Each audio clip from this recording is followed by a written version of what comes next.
The Tao of Self-Confidence, episode 494. Welcome to the Tao of Self-Confidence, where I share stories of amazing women who have discovered their inner journey to self-confidence. Visit our website at thetaoofselfconfidence.com. Your inner journey to self-confidence awaits.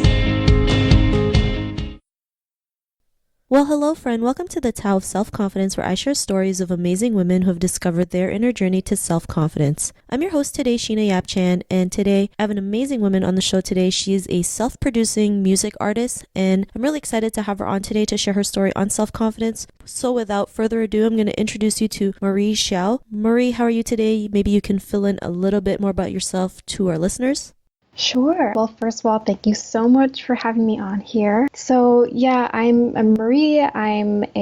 Like you said, I'm a musical artist, and I do from, the writing to the recording to production. I do that pretty much myself. And yeah, I've been doing music professionally, I think for maybe 7 years, at least, like selling my music online in that sense. So it's been really, really wonderful. And that's sort of my little intro. Awesome. Well, thanks for sharing that. And Marie, what's your cultural background? So my dad is from Taiwan and my mom is from Bulgaria. Thanks for sharing that. And what'd be your favorite self-confidence quote? I guess there are a lot, but one that I really look to when I'm feeling a little low or just insecure about myself is this one that I found in this book called The Artist's Way by Julia Cameron. It's a quote by George Tucker. It says that, a painting is an attempt to come to terms with life. There are as many solutions as there are human beings. And whenever I'm doubtful, it reminds me that each individual has the potential to bring value to this world. And we do that simply by being ourselves and trusting our gut, because there's no one way to live life, and trying to fit ourselves into molds is doing a disservice to ourselves and the world. So that one's always kind of been helpful for me. Thanks for sharing that. And I love that quote. I love how you explain, there's no one way of living, right? Especially, we've been taught that there is only one way to live. We have to remind ourselves, there's different ways to live life, right? And the best thing is you can choose on how you want to live that life, right? Regardless of what happens. And it's not always going to be easy, but it's always going to be worth it. So thanks for sharing that quote. And in your own words, how do you define self-confidence? I think my definition of self-confidence is, to be proud of your personality and your strengths and your likes without holding your weaknesses against you. There's so many things about us that we cannot choose. We can't choose our interests and preferences and affinities, and they make us who we are. And it gives the world so much color and beauty and interesting perspectives. Thanks for sharing that definition. And I love how you mentioned, being proud of your strengths and not holding your weaknesses against you, because we're so great on, nitpicking on what's wrong with us. And, sometimes our weaknesses can actually be our greatest strengths, right? So it's a great reminder, especially, when it comes to self-confidence and being our true selves and loving ourselves. So thanks for sharing that definition. And what was your life like before your discovery of self-confidence? Well, I've always kind of struggled with being introverted growing up, and in school I was called the shy girl, and I wouldn't really raise my hand in class even, but if I was called on, I would, say my answer. And I did well academically. I was a good student, but my issue was that I always felt like no one really knew the true me, and they had this image of me that was just not complete. Just because I'm quiet doesn't mean there's nothing else that goes on in my head, or I don't have interesting thoughts. So that was kind of my struggle throughout my childhood and teenage years, before I found that I could use music as a way to kind of counteract that and show people that I had something to offer other than just being the polite, shy girl. Thanks for sharing that. And, that's something we all go through, right? Especially as Asian women, we're always taught to, like what you mentioned, be the polite girl, be the good daughter, the good wife or sister, whatever it is. And it's if we go outside of that, we're considered disobedient and wild and crazy. And and then we're not our true selves, right? It's like people just think we're this quiet person, but inside of us, there's so many wonderful gifts, talents, and skills that we can offer. And like you mentioned, music helped you do that. And what was that aha moment when you realized like music was what helped you become your true self? What was that aha moment?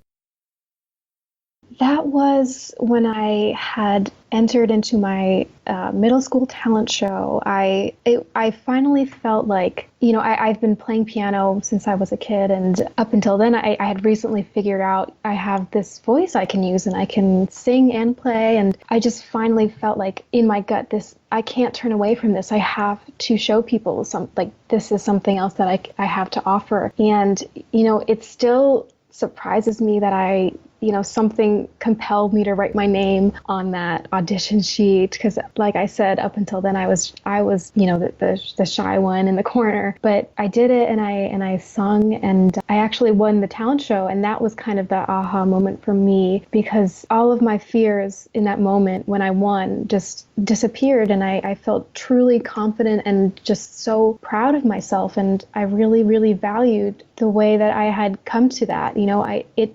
Because of my quiet tendencies, I pay attention to detail, and I, spend time listening more than, I guess, speaking. I guess I'm just trying to say I'm more observant than some of my peers at that time. And so I finally felt like, it's a strength of mine. Just because I'm not talking doesn't mean I don't have anything to say. So that was really the moment that gave me the confidence. And that's when I started posting YouTube videos, singing covers and doing some original music. And just seeing that positive feedback it just kept me going and going and going. Yeah, the moment was that middle school talent show.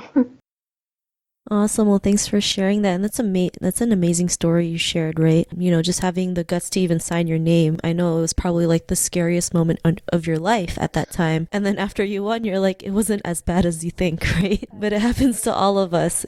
You look back and it's like, oh, I'm glad I did it, right? And, you're able to now showcase your music and showcase your true self. And because of that, what's your life been like now? I just feel so lucky that I had found my calling at a young age, and that I was able to pursue it. So now when I'm making music, I have this kind of foundation, this really strong group of people who had been with me from the beginning when I started posting on YouTube, that will always kind of hopefully be there for me when I'm creating. So when I'm doing it now, it's not so much that I feel like I'm taking this huge, scary leap. I have people that trust me and that appreciate my music. So it's like it just kind of flows easier than it may have when I was younger and more insecure. Thanks for sharing that. And Marie, to the woman who is listening to your episode, she may be in her own journey of self-confidence. What would be that one tip you would give to her? I'd say that, everybody has doubts and insecurities, no matter how successful or perfect their life may seem. It's something that everyone thinks about, and that, it's not uncommon to feel like you're the odd one out. But knowing that, it's okay to follow what your inner self is saying, even if it might be against status quo or what people think you should or shouldn't be doing. Just because I've experienced that too, even with relatives of mine who don't quite understand why I'm pursuing this and how it works. And, sometimes if you're venturing out into the creative field, it may, to some people, seem more of like a hobby thing than like your actual career, which can be a little disheartening. But just know that if your heart is there and you know that you're supposed to do this, then you should do it. Thanks for sharing that great tip. And I love how you mentioned, to follow what your inner self is saying, because we're so, as women, we're so quick to just turn that down, right? Our gut feeling, our intuition, and it keeps haunting us until we just go out there and do it. And sometimes it shows us to places that we can't even explain, but you just know it feels right, like with you and your music. And yeah, sometimes there's relatives or friends that don't understand what you do, but as long as you understand what you're doing and it feels good and you're creating a positive impact, then, there's nothing stopping you. So I'm glad that you're able to do that. And thanks again for that tip. And if our listeners wanted to get to know a little bit more about you and check out some of your music, is there any links or social media profiles we can connect with? Absolutely. If you're on Spotify or iTunes or whatever kind of music platform you use, if you just type in MREE, then my music should show up there. And yeah, and I have got my videos on YouTube as well. And, same goes for that. Just search my name and I should be up there. Awesome. Well, thanks for sharing that. And to our listeners, if you want to connect with Marie, you can also head on over to the taoofselfconfidence.com and search for Marie's name. Her show notes will pop up along with everything else we talked about. And I just really want to thank Marie today for taking the time to share her story and tips with us on self-confidence. So thank you so much, Marie. Oh, thank you so much for having me. Not a problem. It was an honor having you on the show. And to our listeners, be on the lookout for another new episode of another amazing woman's journey to self-confidence. And we'll talk to you soon. Bye for now. Thank you for tuning in to another amazing episode of the Tao of Self-Confidence. Sign up for our free membership site to get more amazing resources for self-confidence by visiting our website at thetaoofselfconfidence.com. Your inner journey to self-confidence awaits.